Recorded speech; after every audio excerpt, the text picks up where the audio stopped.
तो बच्चों आज हम एक और नए टॉपिक का अध्ययन करेंगे जिसका नाम है असामान्य मोलर द्रव्यमान, एबनॉर्मल मॉलिक्यूलर मास। तो हम समझेंगे कि एबनॉर्मल मॉलिक्यूलर मास क्या होते हैं और ये कैसे हम जो है जब एबनॉर्मल मॉलिक्यूलर मास को हम इसको हम ध्यान में रखकर किस प्रकार से हम जो है जो हमारी अणुसंघीय गुणधर्म से संबंधित समीकरण थी उनको हम संशोधित करते हैं बाद में बॉन्ड ऑफ कारक को जोड़कर। तो सबसे पहले हम समझते हैं कि ये असामान्य अणुभार क्या होते हैं। तो होता क्या है कि जो वैद्युत अपघट्य वाले विलयन होते हैं, तो वैद्युत अपघट्य वाले विलयनों के जो अणुसंघीय गुणधर्म होते हैं उनको जब हम ज्ञात करते हैं तो प्रायोगिक तौर पर जब हम उनका अणुभार ज्ञात करते हैं और जो उनका वास्तविक मोलर द्रव्यमान होता है उनमें अंतर होता है। जब हम अणुसंघीय गुणधर्म को ध्यान में रखकर उसका मोलर द्रव्यमान ज्ञात करते हैं और जो उसका वास्तविक द्रव्यमान होता है उनमें क्या होता है, अंतर होता है। यह अंतर क्यों होता है? यह अंतर विलयन में जो वैद्युत अपघट्य के कण है, अणु है, उनके वियोजन या संयोजन के कारण होता है। उनके अणु क्या होते हैं, या वियोजित हो जाते हैं या वो संयोजित हो जाते हैं। इसके कारण क्या होता है कि उनके अणुसंघीय गुणधर्म के मान में परिवर्तन होने की वजह से उनके मोलर द्रव्यमान में भी क्या हो जाता है, परिवर्तन हो जाता है। तो हम असामान्य मोलर द्रव्यमान को क्या कहेंगे? ऐसा मोलर द्रव्यमान जो सामान्य मोलर द्रव्यमान की तुलना में या निम्न हो या उच्च हो, उसको हम असामान्य मोलर द्रव्यमान कहेंगे। जो उसके सामान्य मोलर द्रव्यमान की तुलना में अधिक हो या कम हो, ऐसा मोलर द्रव्यमान असामान्य मोलर द्रव्यमान कहलाता है। अब हम इसको समझते हैं कि असामान्य मोलर द्रव्यमान कैसे उत्पन्न होता है। जब किसी भी पदार्थ के जो कण हैं वो संयोजित हो जाते हैं, जैसे थोड़ी देर के लिए हम एसिटिक अम्ल को ले लें। जब हम एसिटिक अम्ल को बेंजीन में डालते हैं, इसको जब हम बेंजीन में लेते हैं तो एसिटिक अम्ल के क्या होते हैं, दो अणु जो होते हैं संयोजित हो जाते हैं और ये CH3COOH होल ट्वाइस बना देता है। इसी प्रकार से बेंजोइक एसिड भी होता है। तो ये CH3COOH दो अणु एसिटिक अम्ल के मिलकर एक अणु एसिटिक अम्ल का बना दिया। तो इससे क्या हो गया कि जो अणु की संख्या है या जो कणों की संख्या है विलयन में वो क्या हो जाएगी, कम हो जाएगी, क्योंकि दो कणों का एक कण बन गया तो अणु की संख्या कम हो जाएगी। और हम जानते हैं कि जो अणुसंघीय गुणधर्म होते हैं वो किस पर निर्भर करते हैं, वो अणु की संख्या पर निर्भर करते हैं। तो चूंकि वो अणु की संख्या पर निर्भर करते हैं, अब यहां पर अणु की संख्या कम हो गई तो अणुसंघीय गुणधर्म का मान भी क्या हो जाएगा, बताइए क्या हो जाएगा, कम हो जाएगा, क्योंकि अणु की संख्या कम हो गई तो अणुसंघीय गुणधर्म का मान भी कम हो गया। और हम ये भी जानते हैं कि जो अणुसंघीय गुणधर्म होता है, हम ये भी जानते हैं कि जो अणुसंघीय गुणधर्म होता है वो क्या होता है, मोलर द्रव्यमान के व्यक्रमानुपाती होता है। यानी कि ये मोलर द्रव्यमान या समानुपाती होता है, हम कह सकते हैं 1/, मोलर द्रव्यमान। यानी कि अणुसंघीय गुणधर्म का मान यदि अधिक होगा तो मोलर द्रव्यमान का मान कम होगा, और यदि मोलर द्रव्यमान का मान अणुसंघीय गुणधर्म का मान कम होगा तो मोलर द्रव्यमान का मान अधिक होगा। ये विपरीत, ये व्यक्रमानुपाती है। तो यहां पर हमने देखा कि जब दो अणु जो है बेंजीन ये एसिटिक अम्ल के मिलकर एक अणु बना रहे हैं तो अणु की संख्या कम हो गई तो अणुसंघीय गुणधर्म का मान कम हो गया। तो इससे हमें क्या मिलेंगे, यहाँ पर जो मोलर द्रव्यमान मिलेंगे वो अधिक मिलेंगे। क्यों? क्योंकि हमारा अणुसंघीय गुणधर्म का मान कम हो गया तो यहाँ पर हमें अधिक मोलर द्रव्यमान मिलेंगे। यानी कि जब भी संगुणन होगा तो संगुणन में जो हमारे मोलर द्रव्यमान जो हमें मिलेंगे वे सामान्य मोलर द्रव्यमान से अधिक मिलेंगे।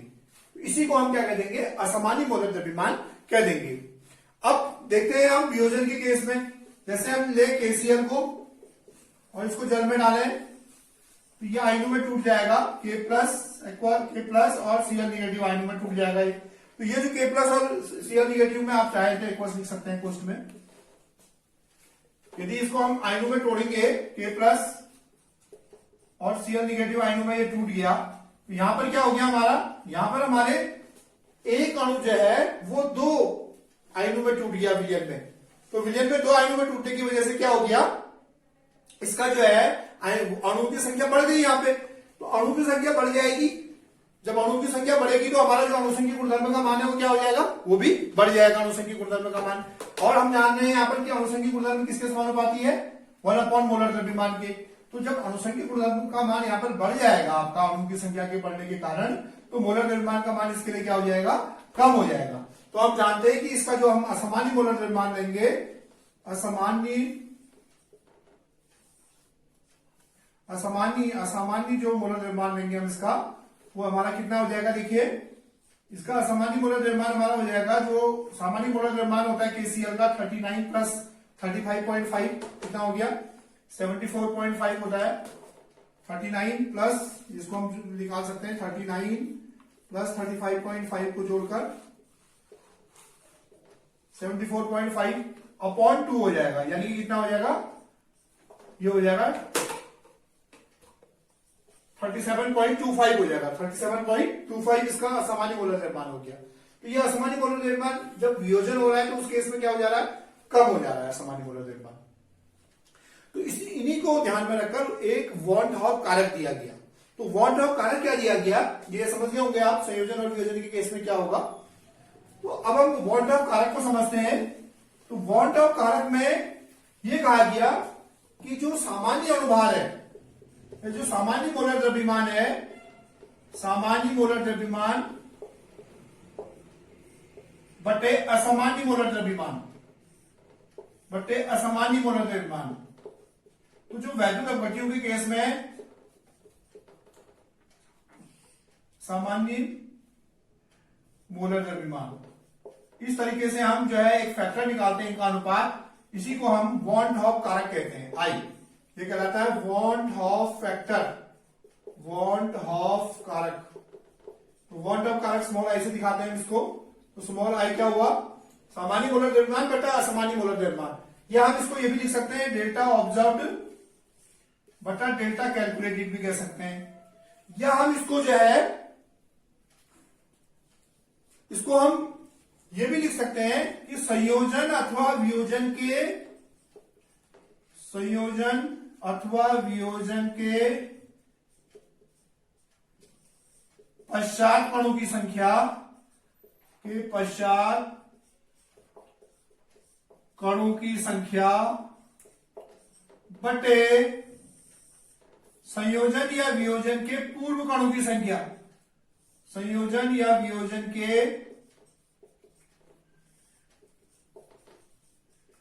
पूर्व कणों की संख्या। तो इस तरीके से भी हम इसको निकाल सकते हैं। जैसे थोड़ी देर के लिए हम वॉन हॉफ फैक्टर आई जो है हम किसके लिए, KCl के लिए निकालें, तो KCl के लिए आई बराबर हो जाएगा, देखो आप, इसका जो सामान्य मोलर द्रव्यमान होता है वो होता है 74.5 अभी निकाला था हमने, और असामान्य मोलर द्रव्यमान अभी हमने पीछे निकाला था, वो कितना था 37.5, 37.25। तो इसको आप सॉल्व करेंगे तो इसके लिए आई का मान KCl के लिए 2 आ जाएगा। आप इस सूत्र से भी KCl के लिए 2 निकाल सकते हैं। कैसे, संयोजन या वियोजन के पश्चात कितने कण मिले हमें, 2 मिले, A प्लस और Cl निगेटिव। तो 2 बटे पूर्व में कितने थे, 1, तो 2 बटा 1, यानी कि इसके लिए आई का मान कितना आ जाएगा, 2 आ जाएगा KCl के लिए भी।